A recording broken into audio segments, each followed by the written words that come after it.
자, 우리가 이제 97페이지 2차 방정식 활용해서 상산자 근과 계수와의 관계를 친구를 들어갑니다.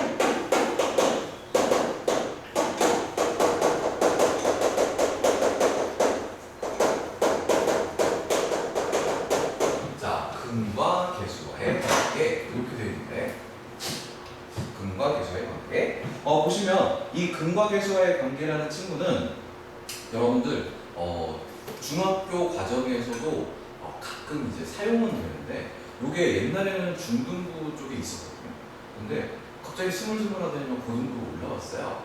그래서 중등부 쪽에 이 내용을 설명해 주시는 경우들도 있고 설명 안 해주시는 경우들이 요즘은 조금 더 많아요. 이렇게 되어 있습니다. 자, 이게 뭐냐? 말 그대로. 자, 2차 방정식의 그 다음에 2차 방정식의 개수. 얘네들이 서로 뭐를 갖고 있다? 관계를 갖고 있다.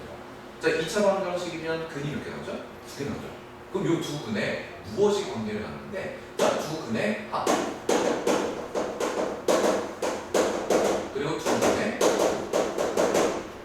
그리고 두 근의 합과 곱이요. 저 2차 방정식의 개수들하고 관계가 있습니다. 그런 내용을 배웁니다. 자, 그러면 선생님이요. 2차 방정식이요. 이렇게 ax 플러스 bx 플러스 c는요.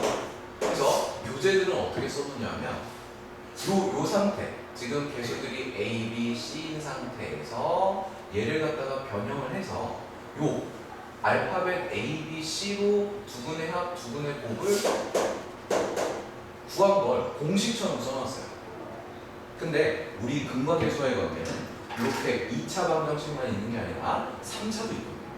2차도 있고 3차도 있어요. 즉 2차 방정식에서도 근과 계수와의 관계가 있고 3차 방정식에서도 근과 계수와의 관계가 있어요.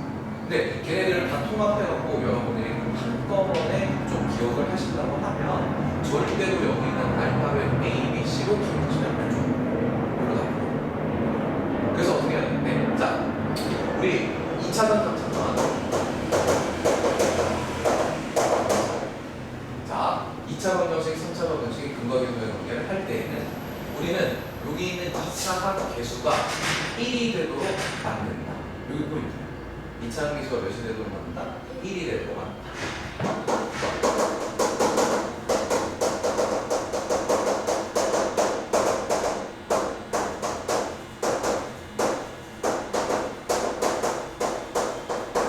자, 이거 만들어주고. 그러면 선생님이 이거 등식이니까 누구로 나누겠어요? A로 다 나눠버려요. A로 다 나눠주면, 자, X제곱, 그 다음에 A bx, A c 이런 모양이 나오거든요. 근데 요 알파벳으로 기억하지 말자고 그랬죠? 그래서 이거 신경 쓰지 말고 요거 하나 해요. X제곱 마이너스 x 플러스 5거든요. 이렇게 보시면 그러면 요 자리 지금 보면 1차 항의 개수 요 자리에 마이너스를 붙여주면 바로 두 분의 합이고 그 다음에 여기 상수항이 바로 두 분의 곱이에요.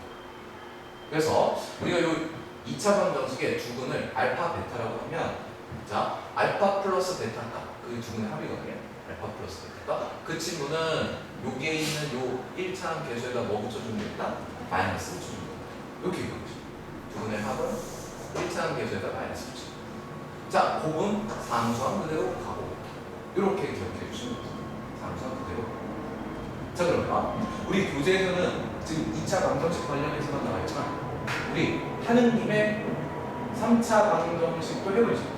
3차. 자 3차 방정식 근과 계수와의 관계는 나중에 뒤에 교재에서 나올 텐데 자 3차 방정식은 근이 몇 개 있겠어요? 3개 있겠죠. 3개. 그래서 자 3차 방정식 같은 경우에는 세근 알파, 베타, 감마 라고 했을 때 자, 세근은 알파, 베타 요거 R이 아니라 감마예요. 감마.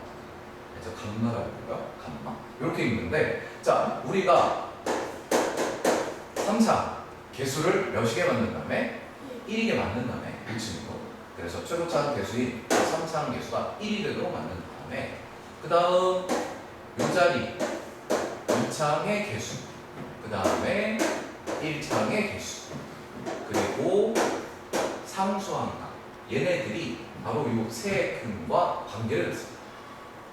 그래서 근과 개수들의 관계인 거예요. 되겠죠?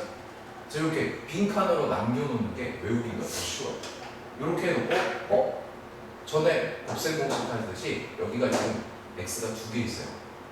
그러면 3차가 되기 위해서는 저기 있는 알파, 베타, 감마가 한 개씩 넣는 거예요. 그래서 알파 플러스 베타 플러스 감마 이 친구 지금 보면 세근의 합이라는 친구가 바로 여러분들 저쪽 2차 개수하고 관계가 있는 거고요. 그 다음에 자 여기 우리 x밖에 없어요. 그럼 문자가 몇 개 필요하죠? 두 개씩 필요하죠. 그래서 알파, 베타, 베타, 감마, 감마, 알파 이렇게 두 개씩 곱해서 더해진 친구가 이 1차 개수하고 관계가 있습니다. 그 다음 마지막으로 상수항 문자가 하나도 없죠. 그래서 3차가 되면서 알파, 베타 이렇게 적어줘. 알죠?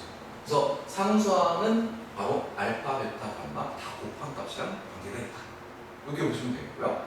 자, 요 근과 개수와의 관계에서는 여기도 보시면 알겠지만 여기서 보시면 알겠지만 여기 마이너스 붙는 경우들이 있거든요. 이거 어떻게 배우냐? 이렇게 배우시면 돼요. 맨 앞에서부터 플러스, 마이너스, 플러스 이렇게 교대로 쭉 들어갑니다. 그래서 얘도 플러스, 마이너스, 플러스, 마이너스 이렇게 개수에다가 달아주셔야지만 저 합들이 돼요. 그래서 알파 플러스 베타 플러스 감마의 값은 이 2차 개수에다 뭐를 붙여줘야 돼요? 마이너스 붙여줘요. 그 다음에 이렇게 두 개씩 알파, 베타, 베타, 감마, 감마, 알파 곱한 녀석의 합은 여기 있는 이 개수에다 그냥 플러스인 상태로 갖고 오시면 돼요. 플러스 붙여갖고 갖고 오시면 되고 그 다음에 이쪽에 있는 알파, 베타, 감마 값은 상수항에다 마이너스 붙여서 갖고 오시면 돼요. 이렇게 보시면 돼요. 하시겠죠? 오케이. 자, 이렇게 해서 우리의 3차 방정식 근과 개수 관계 기초 외워야 되는지까지 같이 묶어서 외워버리면 그럼 나중에 이제 배울 때 좀 편해집니다. 자, 교재 97. 자, 2차 방정식의 근과 개수와의 관계. 자, 2차 방정식의 두 근을 구하려면 인수분해하거나 분해 공식을 써야 한다. 하지만 두 근의 합과 곱은 2차 방정식 개수만으로도 바로 구할 수 있다. 그래서 밑에 보시면 이제 회색으로 쓰고 이렇게 써놓습니다. 마이너스 A, A-. 근데 우리는 그렇게 하지 말고 요걸 보시면 x제곱 마이너스 3x 플러스 그죠? x제곱 마이너스 2x 플러스 자, 그 다음에 거기 설명해갖고 나오는데 자, 설명은 결국 진짜로 A, B, C인 상태에서 두 근을 알파, 베타를 구했다 치면 자, 그건 모습이 거기 근의 공식으로 나와 있는 거죠. 오케이? 구해놓고 더해봤어요. 곱해봤어요. 그래서 막 계산을 해갖고 정리를 해줬더니 마이너스 A분의 B가 되고 A분의 C가 됐어요. 이런 내용입니다. 중요해요? 안 중요해요? 안 중요해요. 알겠죠? 그래서 한 번만 봐주시면 되겠고 그 다음에 이제 두 번째 2차 방정식 작성해갖고 나와 있는 친구를 보시면 거꾸로 두 근이 주어지면 우리는 2차 방정식 이 두 근을 만족하는 2차 방정식 자체를 만들 수 있다. 이게 방정식의 작성이라는 친구예요. 그래서 방정식의 작성은 2차 함계수가 1일 때 x제곱 마이너스 4x 플러스 5분 0 우리가 외운 상태 그대로 2차 방정식을 구할 수 있다, 작성할 수 있다 라고 외우시면 되겠고요. 그래서 회색 박스 보세요. 2차 방정식 작성 바로 1번 두수 알파 베타를 두 분으로 하고 2차 함계수가 1이면 방금 거로 하면 되고 만약에 2차 개수 x제곱의 개수가 a라고 살아있다면 우리는 두 근이 알파 베타라는 것은 얘를 인수분해했을 때 x-알파, x-베타를 갖고 있다 라고 이렇게 인수로 놓고 최고차 개수인 a는 앞쪽에다가 적어주시면 돼요. 이렇게 해서 작성할 수 있다. 기억하시면 되겠고 역시 밑에 쪽에 어떻게 유도됐느냐는 하나도 안 중요해요. 여기서 다음 페이지. 그래서 자 우리가요 이렇게 근과 개수와의 관계라고 해서 이 공식들을 딱 외워주시고 나면 외웠죠? 외우고 나면 우리는 어떤 문제를 풀게 되는데 자 여기 보시면 알겠지만 느낌이 딱 오죠? 이게 두 근의 합이에요. 알파 플러스 그 다음에 두 근의 공은 알파 베타예요. 플러스 B예요. A 곱하기 B. 아, 그렇죠. 두 수의 합, 두 수의 곱이 주어져요. 두 수의 합, 두 수의 곱이 주어지면 우리 쫙 옛날이지만 곱셈 공식 변형해갖고 우리 누구랑 누구 구할 수 있죠? 제곱의 합, 세제곱의 합. 오케이, 그렇습니다. 그래서 우리 곱셈 공식 변형이라고 해서 우리는 저렇게 두 수의 합과 두 수의 곱을 알고 있으면 저 두 수들이 제곱되고 제곱돼서 더해지는 제곱의 합. 그 다음에 저 두 수가 세제곱돼서 더해지는 거죠. 그렇죠? 그리고 두 수의 차 라는 친구까지 우리가 배울 수 있어요. 자, 기억나시죠? 자, 그래서 이거 한글로 외울 수 있어요. 그래서 제곱의 합은 어떻게 된다? 합제곱 마이너스 2. 합제곱 마이너스 2. 그 다음에 세제곱의 합은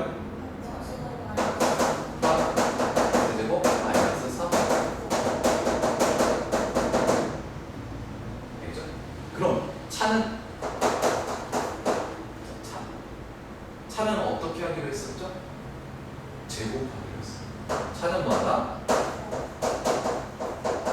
제곱을 해서 우리 제곱근을 이용해서 구하기로 했었어요. 오케이, 이해되셨나요? 오케이, 이해됐습니다. 자, 그리고 우리가 이 차라는 친구를 앞쪽에서는 이 곱셈공식 변형에서는 제곱해서 구했거든요. 근데 여기 근과계수와의 관계를 들어오게 되면 한 가지, 저 2차 방정식의 근이기 때문에 새로운 방법으로 요 두 수의 차를 구할 수 있게 돼요. 근데 책에 안 나와 있어요. 알겠죠? 책에 안 나온 저 친구를 이제 선생님이 설명을 해드리려고 합니다. 자, 아마 책에 안 나와 있을 거예요. 교재가 좀 바뀌어갖고 안 적혀있죠? 오케이. 자, 그래서 여러분들 여기 있는 두 근의 차라는 친구는 우리가 우리 두 근이잖아요. 그럼 2차 방정식의 근이면 근의 공식이라는 친구로 근을 구할 수가 있잖아요. 그렇죠? 그 근의 공식을 살짝 이용해서 여기 두 근의 차라는 친구를 풀 수 있어요. 어떻게 할 거냐?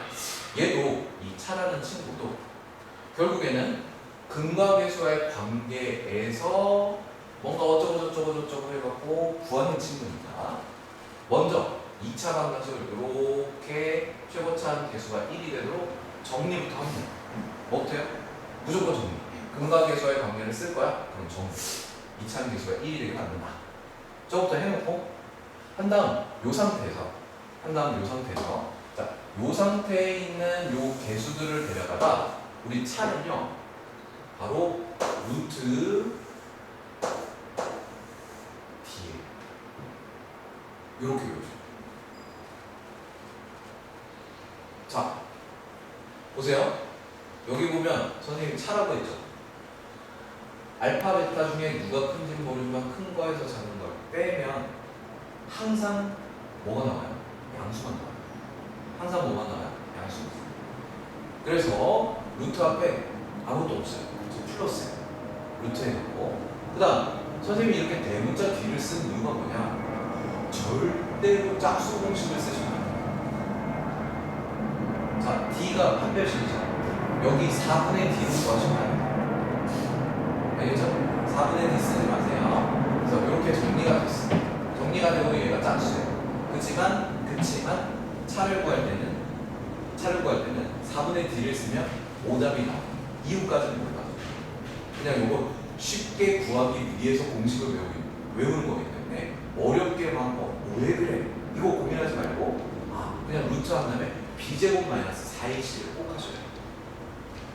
그래서 딴 놈 하지 말고 b제곱 마이너스 4ac로 구하셔야 돼요. 이렇게 하면 차를 빨리 구할 수 있다. 요거까지 이제 공식 설명이고요. 자, 문제 하나만 풀어놓고 그럼 들어가 봅시다. 자, 65번. 푼 다음에 사진 찍을게요. 자, 65번. 자, 2차 방정식이 있어요. 그리고 두 분이 알파 베타야. 이건 내가 뭐 가르칠 게 없어요. 그쵸? 65번 문제 보면 이거 우리 곱셈 공식 변형에서 봤던 거네. 그치? 맞죠? 그래서 우리가 두 분의 합 알파 플러스 베타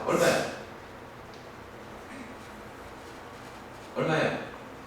아니, 바로 나와야죠. 여러분 이거 뭐예요? 왜 대답을 안 해? 자, 거기 2차 함계수가 1인지 보고, 그렇죠? 2차 함계수가 1이네. 오케이. 그러면 x제곱 마이너스 합x니까 두근의 합은 얼마야? 3. 그렇죠. 마이너스 3에다 마이너스 한 번으로 붙이시면 돼요. 그 다음에 두근의 곱 알파 베타는 얼마야? 그러면 마이너스 3 그대로 갖고 오시면 돼요. 그거 갖고 온 걸 갖고 1번 뭐 해야지만 두 수의 합, 두 수의 곱의 형태가 되는 거죠? 정리하시면 돼요. 그 다음에 2번 뭐 해야지만 풀 수 있죠? 통분해 주시면 됩니다. 그 다음에 3번 그대로 우리는 합제곱 마이너스 3합곱 이거 사용하시면 됩니다. 이해되셨죠? 그래서 곱셈 공식 변형 쪽 내용이 들어있다 정도예요. 알겠죠? 자, 거기 유제 66의 1번 이건 어떻게 하면 두 수의 합, 두 수의 곱으로 풀 수 있죠? 알파 곱하기 베타로 인수분해하시면 돼요. 묶으시면 돼요. 묶으시면 바로 풀린다는 거 보이셔야 돼요. 그 다음에 괄호 2번은 그쵸, 제곱의 합 구해주고 그 다음에 마이너스 알파 베타만 추가로 들어가 있을 뿐이에요. 그 다음에 괄호 3번 통분해주게 되면 그쵸, 분자가 세제곱의 합이죠. 그런 것들이 딱 보이면 되겠다. 이해되셨나요? 오케이. 자, 그 정도의 내용이 들어있습니다. 자, 이거 이제 사진 찍어볼까요?